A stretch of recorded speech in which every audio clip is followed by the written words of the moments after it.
And now he's here to tell us all about the new book. Please give it up for Trent Cotchin! Thank you very much for having me. Excited to be here. Live. Me too, you're gorgeous. Look at you. Appreciate You that, know bro. it, you know it. Hey, let's run through some stats. All-Australian, Brownlow medalist, 3 times premiership captain. At what point did you go, I want to add author to that list?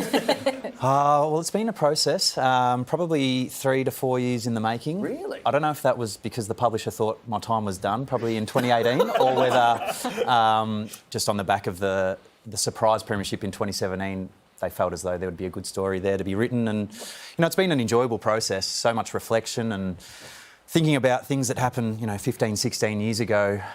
Some fond memories, some not so fond memories, but a little bit apprehensive, but also very excited to share my story with everyone.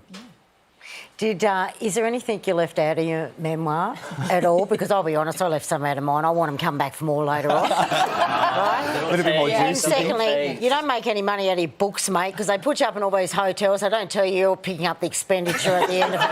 So just something to keep an eye on. Word of warning. Yeah, word of I am warning. heading down to I'm Tassie on at tour. some stage as well, so the Burnie folk will look after me. Oh, yeah. Sure. That's where I am, mate. I'll let them know you're coming. You Thank you. can come and do it from my office. The giant potato has fallen over. Just Looks like a massive turd, so I'll fit right in. You wrote this with Glenn McFarlane. And I've always been interested when you do sort of the writing as a duo.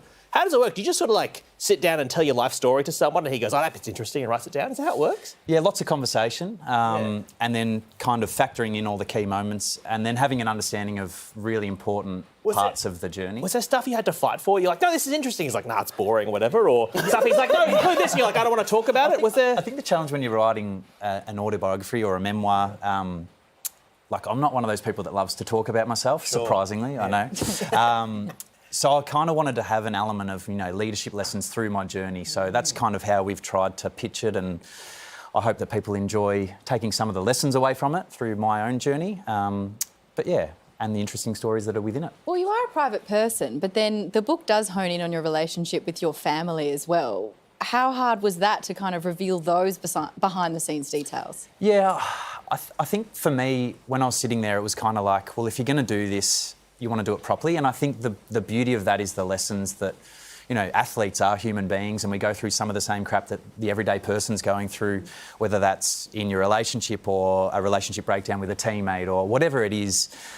It happens. It's the real world. It's just sometimes very public and other times it's behind closed doors. So for me, it was about sharing enough of the journey and hopefully, it makes my family proud when they do get it out there and people start talking about it. But I'm also very respectful of some of those situations and what's unfolded there. Did you put any juicy stuff in it about the Mad Mondays, mate? Because you've had 3 of them. Come on. Have you dobbed your team players in there and have they read it? No, I haven't. I'm happy to do on live TV, though. Oh, the Mad Mondays. That's all the juice. Yeah, do you know what I love about Yeah, come it? on. You've gone with your happy, smiley, gorgeous, stunning, exquisite face on the cover. Now, most people seem to go with more of a brooding sports person's look. Why this choice?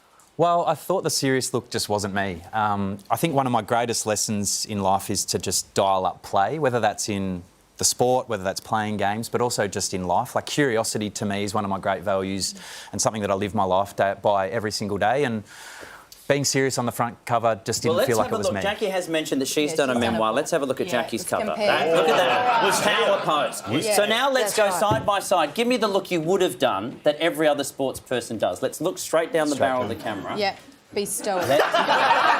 Look at that. It just didn't feel right, Rove. That guy, Was it powerful, though? terrifies me. I feel terrified, but still I want to approach because he's gorgeous. Was it the blue? Yeah. Anyway, blue it's steel? wonderful. We'll talk Blue more steel. about it. Yeah. It is blue steel. Yes. Thank you very much for joining us. You can grab Trent's memoir from the heart when it goes on sale from the 1st of November. Wait till then. That's it. Thanks for joining us. Thank you, Trent.